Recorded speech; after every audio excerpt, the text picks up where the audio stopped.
Hey guys, it's about day 3 of the league now and we're in maps with our Reap skill. We're doing pretty good, but we have made a few slight variant changes.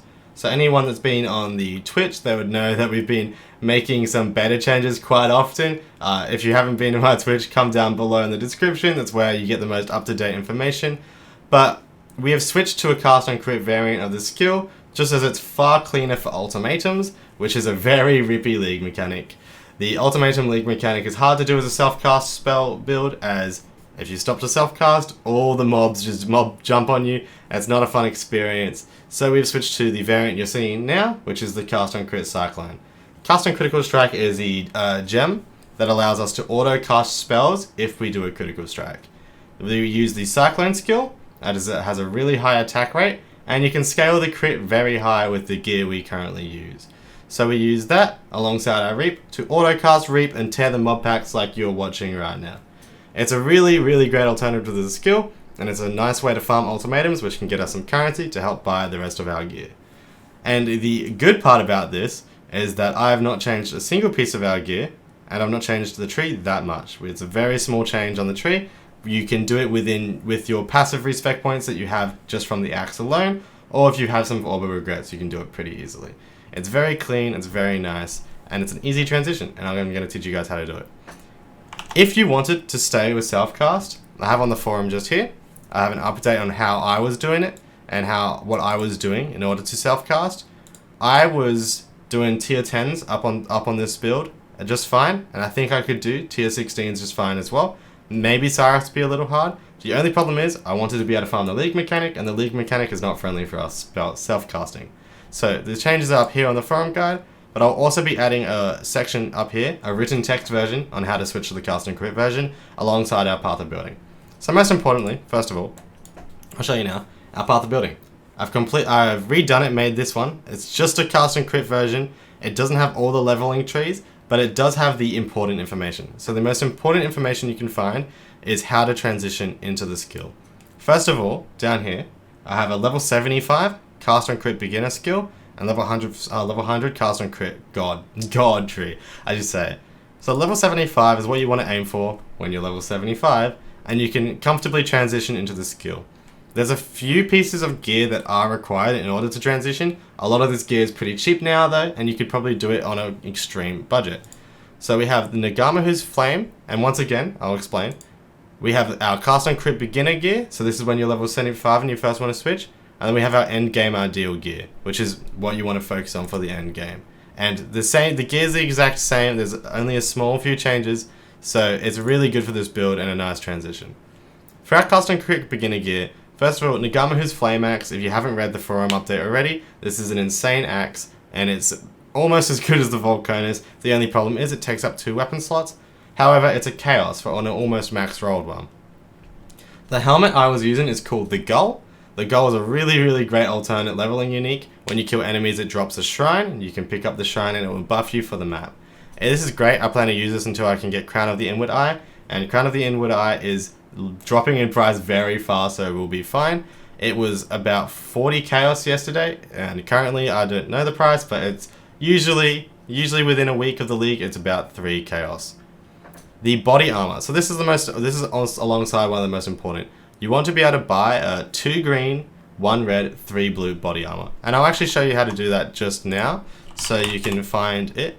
And I'll also leave these links not only in the forum guide, but I'll also leave them in the description, so you guys can just comfortably go and buy the items you need. But this is to teach you guys how to search for a body armor. So for the body armor, we need 2 greens for our Cyclone and our Cast and Critical Strike, 1 red for our Reap, and 3 blues for our supported skills. And then we would just want to do body armor. This is pretty important, but you need to buy one of these in order to get yourself going with cast on crit. So you can get them for about 14 chaos, 15 chaos, 17, 20. You can expect around 20. This could also be done though on a tabula rasa just fine, and those go for about 12 chaos to 13 chaos each. Yeah, 12 chaos each for a tabula rasa. So it's also a very viable chess piece you could use. That's important as we need to be able to support our Reap with 6 gems in order to get the damage and the critical strikes that we need to cast it conveniently. The other most important piece of gear There's two. There's a few, but a lot of these are really cheap. It's Shaper's Touch. So Shaper's Touch gives us huge accuracy rating. And honestly, I'm saying most important, it really isn't. I was still doing tier 9 maps without these. It was a struggle, but these are really important as it gives us +4 accuracy rating per 2 intelligence. We aim to get around 600 intelligence, so it's around 2400 accuracy rating just from these gloves alone. This makes our cast on crit effectively trigger far more often than if we were to use it normally.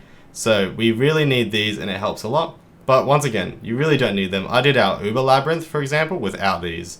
And that's quite an endgame encounter.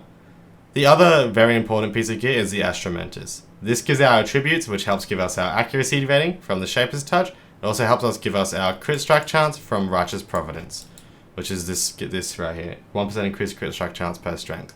That's very important in order to get our crit going. So the most important things, I'll reiterate them again. Nagamahus, the chess piece, a 6-link chess piece, Astromentis, and Shaper's Touch. You could get all of these. You could get these for pretty cheap. 1 chaos, probably about 10 chaos, 30 chaos, 40, 41, 60 chaos. All of these you could probably get for about 50 to 60 chaos. I understand that's expensive, but it is a very clean way to play the skill and a very great way to upgrade. Alternatively, if you're much further into the game, you can just switch to these are the higher level trees where you're looking at the items we were already looking at, and it's a great way to scale, and honestly, the damage is looking pretty good as well. So it says 6.5 milli. That's a bit of a bait because Path of Building is currently calculating it wrong, and it is calculating our blood charges, which we don't have with the skill. So it's a little higher than it actually is, but we can still get really great results. And I'm really looking forward to how far I can push the skill in the end game in our cast and crit variant. So that's pretty much all. Thank you for watching the video. If you have watched all the way through, I hope I haven't disappointed too many people. I understand a lot of people have been following the forum guide and been struggling a little bit. I've had quite a few comments about how the skills kind of sucks and it's not doing that great. I even had this juicer of a comment while I was streaming. Someone messaged me this. It was pretty enjoyable for the stream. So I understand some people are struggling. I am sorry if you are struggling. I try and make the guides as reasonable and as clear cut as possible to follow, but sometimes it just isn't that easy, and the skill is often difficult, especially the new skills where we have to do a lot of live beta testing to figure out what works best and what works for the skill. But I am very much looking forward to making a very end game video for this. I'll be taking on a lot of the Conquerors and probably Cyrus tonight, which I'll be streaming after I upload this video. And so if you want to come along and watch that, feel free. Jump in the Twitch chat. It's just below. And I hope you have a good day. I've enjoyed this. I hope you've enjoyed the league. And have a good night.